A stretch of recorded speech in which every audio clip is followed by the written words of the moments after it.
Hubung satu orang tersebut dikasih kelonggaran, akhirnya mengundang begitu banyak oknum Aremania dari Tribun Utara sama Tribun Selatan. Sementara saya di Tribun 8 sama Tribun 7, di Tribun 87. Di papan skor. Di papan skor di Tribun Timur saya, Pak. Di Tribun Timur.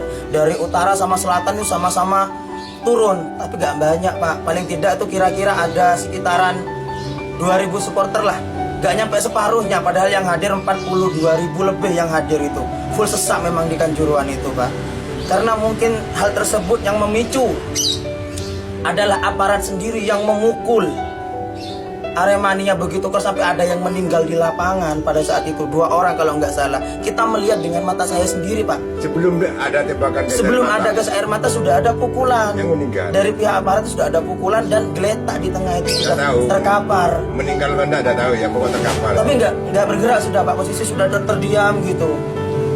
Di situ tribun kami 87 turun, tapi nggak semuanya, Pak, hanya sebagian. Apa maksudnya? Itu sudah awal kerusuhan di sana. Langsung masuk gas air mata dan itu bukan ditembak ke rumput. Sekali lagi saya bilang ke tribun langsung, Pak. Ke tribun langsung. Di depan saya sendiri, di depan saya pribadi, saya melihat seorang ibu bawa anak balita kira-kira 1 bulan setengah. Masih digendong seperti ini posisi. Anak saya sudah tidak bernafas, anak saya sudah tidak bernafas, anakku harus mati. Bilangnya seperti itu. Dari ibu tersebut dan suaminya sudah gak bisa bicara apa-apa. Ibunya semaput, geblak. Saya menahan sama teman saya, Pak. Orang empat. Saya bilang ke teman saya, Sam, monggo tahan. Masa dari atas ditahan semua sementara. Sampai ibu ini keluar sama almarhum, sama si bayi tersebut, Pak. Sampai ibu ini keluar, saya lepas tangan saya. Di situ ada gas air mata lagi yang masuk. Posisi di atas saya, gas air mata itu meletas, kena tiang itu loh, membatas tribun, duas. Pas di atas saya turun, air itu turun, sama asap itu sudah turun. Di situ saya sudah mulai gelap. Gelapnya saya awal itu sesak, saya nggak bisa nafas, Pak. Saya belum keluar tribun, masih di tangga mau turun ke pintu keluar. Saya masih di tribun itu, Pak. Tapi sempat di lapangan ya, Benda? Nggak, saya nggak turun. Saya termasuk apa ya, Pak? Nggak berani gitu loh. Biarkan mereka lah. Kalau emang mereka mau mengutarakan, tapi kita nggak di 87 nggak, Pak. Cuma sebagian yang turun gitu.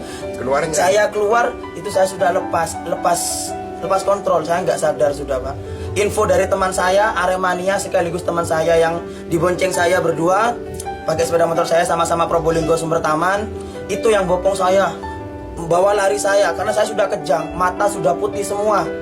Saya nggak sadar kejang.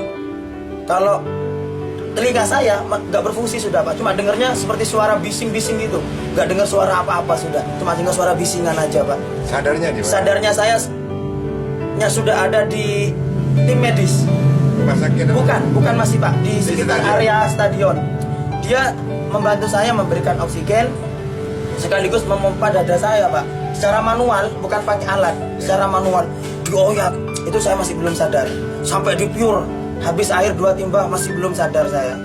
Terus teman saya bilang, ayo harus bawa ke IGD. Jangan, Mas, ini harus ada penanganan utama dari tim medis dulu. Takutnya apa, di perjalanan meninggal. Karena dilihat denyut nadi saya masih ada waktu itu, Pak. Jadi diusahakan sebisa mungkin sampai saya tuh akhirnya merespon. Badan saya merespon dengan batuk, Pak. Batuk yang terasa perih, tapi nafas masih tersendat, masih sedikit-sedikit. Saya baru bisa nafas kalau kepala saya di ke ataskan gini, baru bisa nafas saya, Pak. Dan itu murni karena gas air mata. Terlalu banyak sudah, Pak. Kebetulan di atas saya.